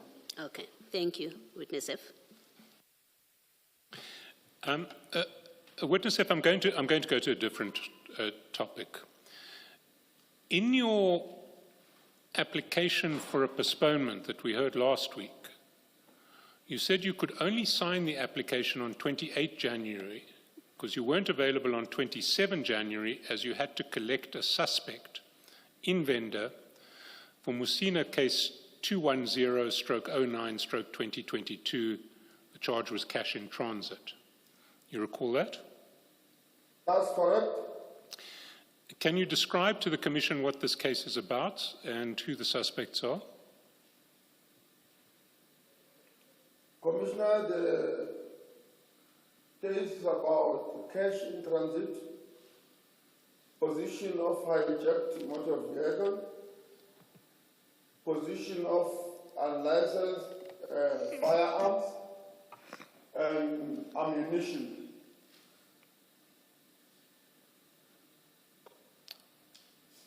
And so, am I to understand that this relates to a cash-in-transit robbery with stolen vehicles and unlicensed firearms? That's correct. And do you know who the suspects are? Can you recall their names? Tobile Natoshi, Eric Matele Musa, and Bongani Kumalo. And you've been working on this case for 3.5 years now. Is that correct? That's correct. I want to take you to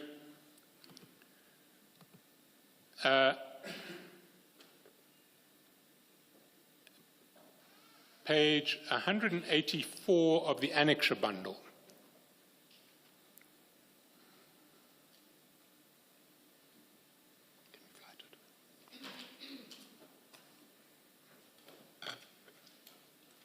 That's correct.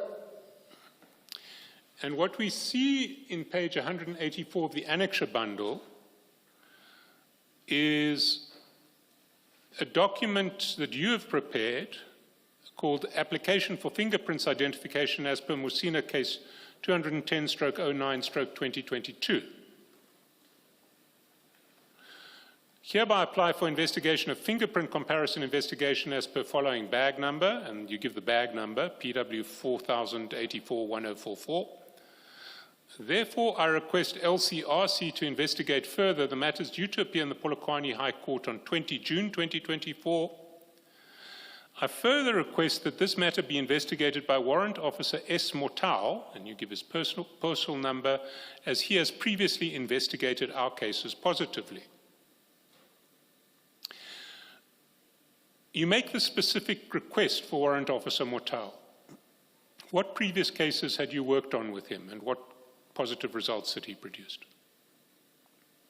We worked with Warrant Officer Motau on British American tobacco cases where robberies were made in those years of British American tobacco, and house breaking, even though I can't quite remember the case numbers. So we worked with him most on our cases. And he's given you good results before? That's correct, Commissioners. Can we go to the following page in the annexure bundle, page 185? And this, as I understand, is a photograph of that evidence bag that was referred to in your request, and it's actually the fingerprint set for the Musina case. That's correct. Can you now go to page 556 of the evidence bundle? So 500. 56.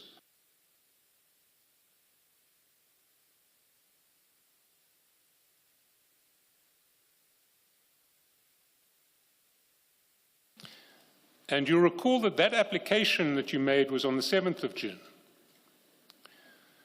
What we see at page 556 is that on the 14th of June at 9:43, you forwarded 2 photographs to Mr. Motsumi. That's correct. One was the application for the fingerprint identification to be assigned to to Warrant Officer Motau, and the second was a picture of the fingerprint set itself.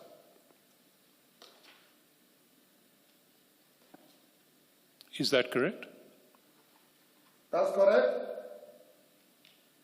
Why did you forward these police documents to Mr. Motsumi? Okay, thank you, Commissioners. On that particular day, or on that week, let me bring this to the attention of the Commissioners. I am a biker, a motorcycle rider. Mr. Motsumi is a motorcycle rider. I am his mentor. He's my mentee. As a result, Mr. Motsumi, I was supposed to ride with him to a breakfast ride that weekend to Hartebeers. So he kept on phoning and pestering me. Then I had to tell him that I'm under pressure. I'm working on this matter. This is how I sent him the photos, because according to me, he did not believe me that I was working on a serious matter. So therefore, I could not come to him So I had to send a proof to him that I was busy with something. So you're saying that you showed Mr. Mutsumi the identity of the police officer who was going to do the fingerprint comparison and the fingerprint set itself just to persuade him that you couldn't go on a breakfast ride on the weekend? That's correct, Commissioners. Witness F, I'm having difficulty believing that answer. But let me take you to the next question. What did Warrant Officer Sydney Motau ultimately report?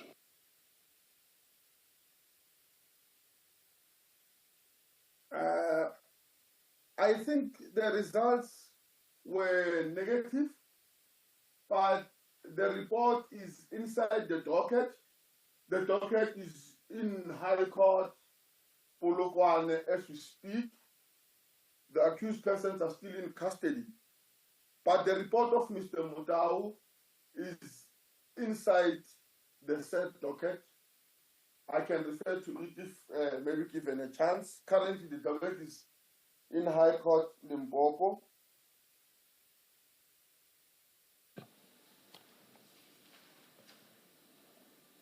You see, Witness F, what we've seen is a draft of a statement from Mr. Motau, Warrant Officer Motau, that says, and I'll quote, "The Scotch tape and black folion were scanned on AFIS and no identifications were made. The black and white folions were sealed and taken to Brits LCRC fingerprints lab for processing, but no fingerprints were found from the exhibits.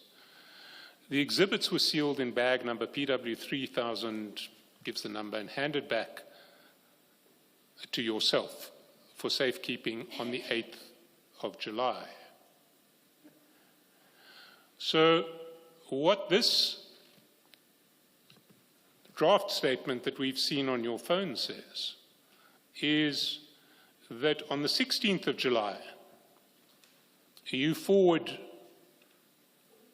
the details of the fingerprint examiner and the fingerprint bag to Mr. Mutsumi, and this is in respect of a cash-in-transit case. And on the 8th of July, the person whose details you had forwarded to Mr. Mutsumi reports that there are no fingerprints. Do you want to comment on that? I don't know, or I don't understand exactly your question in that matter. Mr. Chancellor, can you please show us the final report by... I haven't seen the final report. What I've seen is a draft report. No, that draft you are referring to. I can. It's not in the bundle, but I can show it. It may be that the witness wants time to consider it. Sorry. Please talk to your leader. Not the report, it is. Okay, but somebody needs to, the witness needs to be able to see it. Can you flight it? It's being flighted now. Thank you. Commissioner.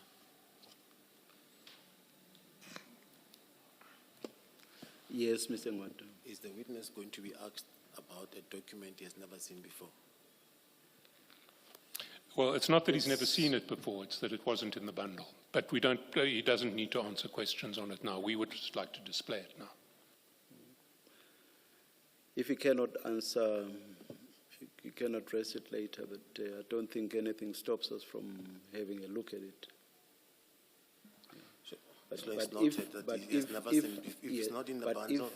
But if he is in a position to answer, he may. If he says he can't, then that may be dealt with at a later stage.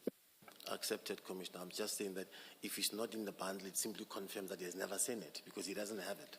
We can't be sure about never having seen it, but not having seen it recently in preparation for the proceedings, that's something else. But whether he never ever saw it at any stage before, we don't know. I don't know, and possibly you don't know either.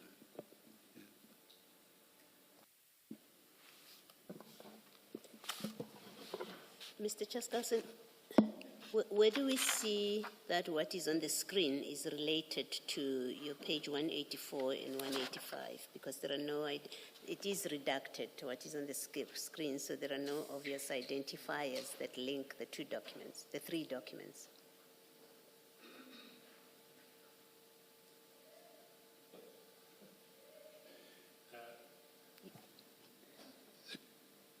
Chair, Commissioner, what I can confirm to you is that the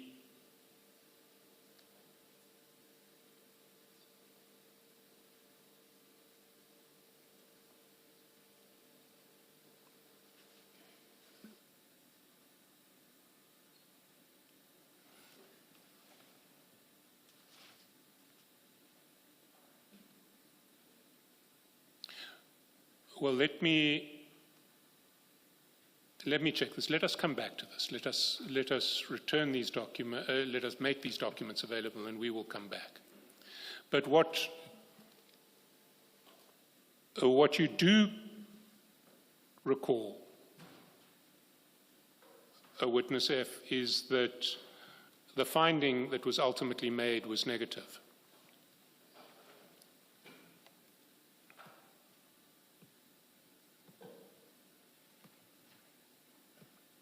I'm not sure, but I think it was negative. I'm subjected to be corrected if that one too can be made present in my disposal. Okay, well, we'll take this forward at a later stage.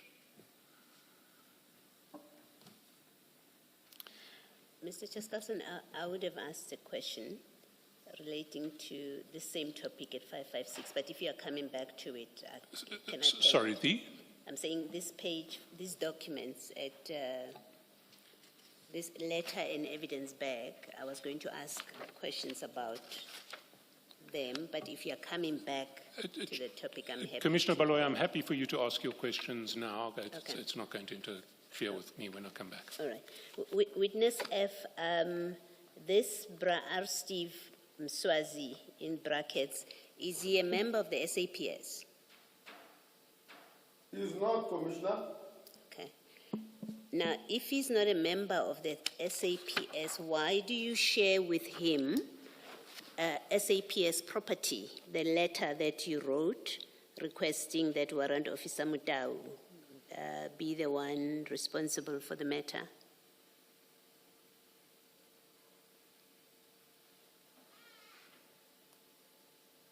Thank you, Commissioner. The reason that I've shared with Brastif, I might have stored him as Bra, as in is a you know, early 40s, early 50s. To me, it's like a father. So I did not see him as a threat or a problem when I sent him a proof, because of he was pestering me. Hey, that is when I said, Baba, relax. This is what I'm busy with now. So that he must be at ease to see that I'm not avoiding him. It's the matter of agency at work. Secondly,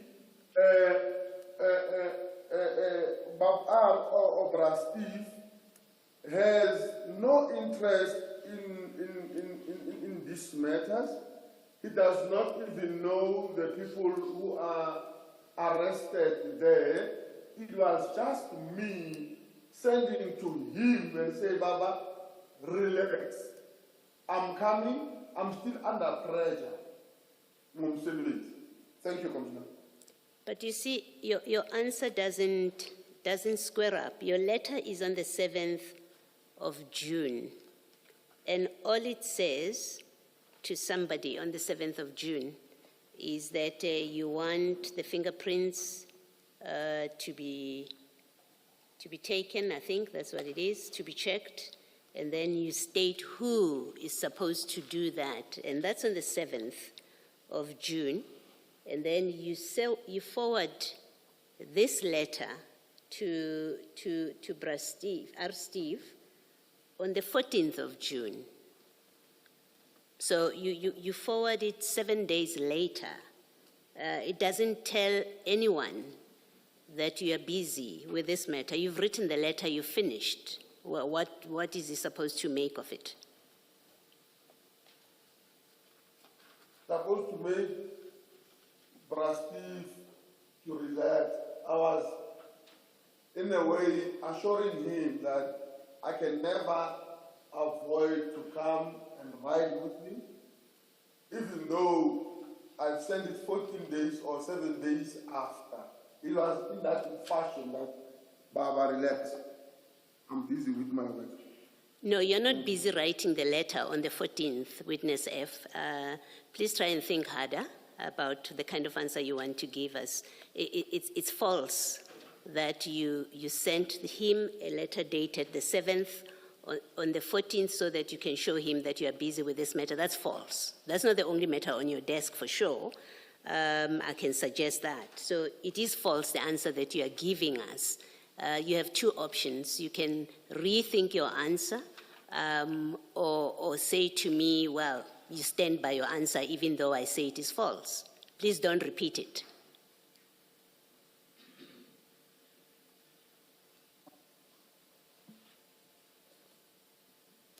Do you want to say anything? Commissioner, I'm afraid to say anything because according to me, I'm answering to the best of my ability. Now, I'm kind of skeptical to answer to suit a certain narrative or a certain direction, not on what really transpired on that particular day. Okay. I took an oath to tell nothing but the truth. Yes. So that is why I'm trying my level best to tell as it is. Yes. Thank you for. All right. I really would like you to tell nothing but the truth. So far, you are not doing that. But let me ask you my next question. The evidence, I think, is the evidence bag, the one that says Musina case number 2 times fingerprint set. It has no date, so it doesn't say anything about you are busy. We know you are not the one that is going to be checking these fingerprints. Why do you send it? You've sent him the letter, which tells him you are busy. You've written a letter on the 7th, so you are busy. Why do you send him this bag that says, that gives a Musina case number and it says 2 times fingerprint set, and that's all that bag says? Why do you send that? Commissioners, the bag goes hand in glove with the letter that I've sent. I just sent them 2 sets. Yes, I'm asking you, why do you send him the bag? You don't answer and say they go together. Whether or not they go together, you've sent the letter, you've given us your explanation. You wanted to show him that you are busy writing a letter that is dated the 7th. You're busy with a matter. Why do you send the bag which says nothing? On the face of it, it just gives the case number and what's in there. Why do you send this evidence bag to Steve?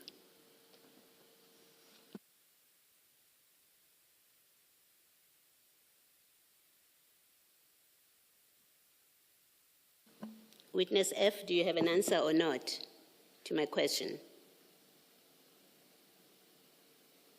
I'm afraid I would say, Commissioners, I've sent the bag with the letter, and it will not sit well with my Honorable Commissioner that it will look as if now I'm not telling the truth. But I just sent it like that. And now, the evidence back usually, there are no dates. Once you put the letter, the date on a letter, and you just stapler your so-called or your letter on top of this evidence back when you submit to local criminal center. So at that particular time, we're not stapled together. I've sent both of them at that time. Okay. Lastly, are you able to tell us whether or not it is lawful that you share this kind of information with a civilian?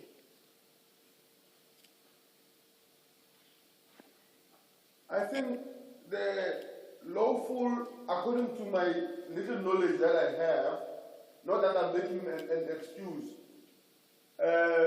it becomes unlawful when you share an information with a civilian who is compromised or who got interest in that particular matter. So to me, at that time, I was just sending Ubaba, this is what I'm busy with. I did not see it like that. Okay. So my answer to the commission, by the time I sent it, there was no any unlawfulness. Okay. Maybe let me say lastly, I know speaking for myself, but I suspect many South Africans will not sleep easy, knowing that police officers share matters, documents that are in dockets. They share them with civilians who have absolutely no interest, according to you, in matters that are under investigation. I just want to make that comment to you, that it is a matter of concern. And I put it to you, it's irregular and unlawful that you would have shared the contents of a police file with a civilian who has, according to you, no interest in the matter. Thank you, Witness F. Noted, and thank you, Commissioner.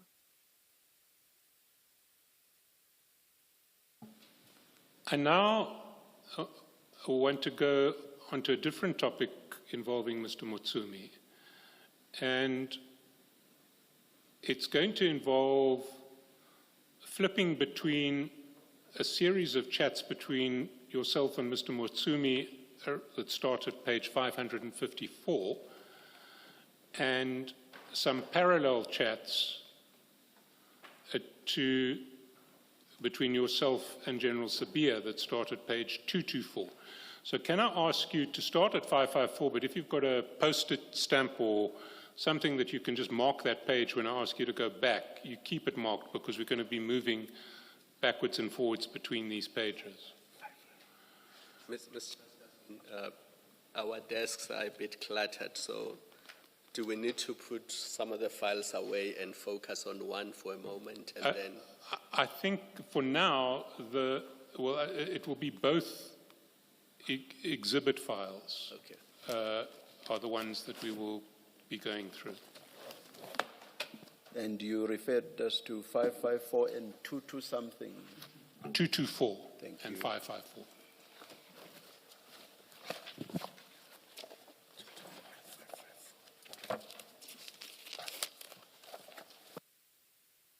And in fact, it's 553 where it starts, not 554.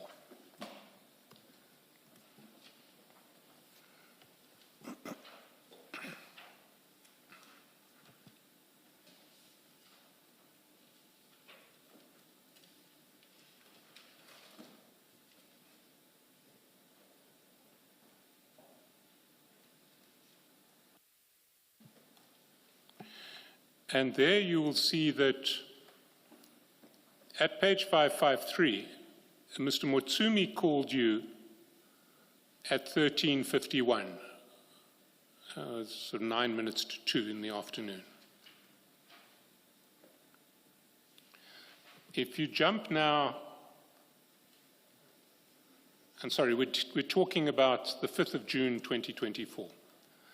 If you jump now to 224, you'll see that 2 minutes after you got the call from Mr. Motsumi, you sent a message to General Sabia saying, time for meeting, question mark, question mark. General Sabia replied to you at 15:26 saying 18 to 1900. I have a meeting at 19:30. You responded at 15:27 saying, let me forward. Mr. Chaskalson, just bear with us, please. We are lost, Mr. Chaskalson. 224 is what? Same, 224 in the exhibit bundle, not the annexure bundle.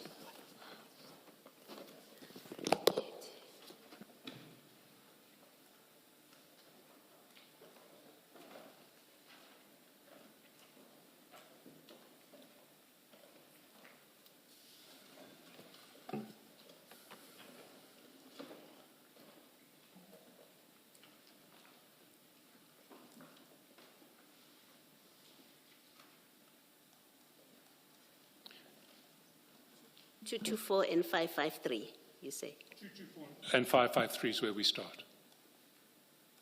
So if we can start again at 553.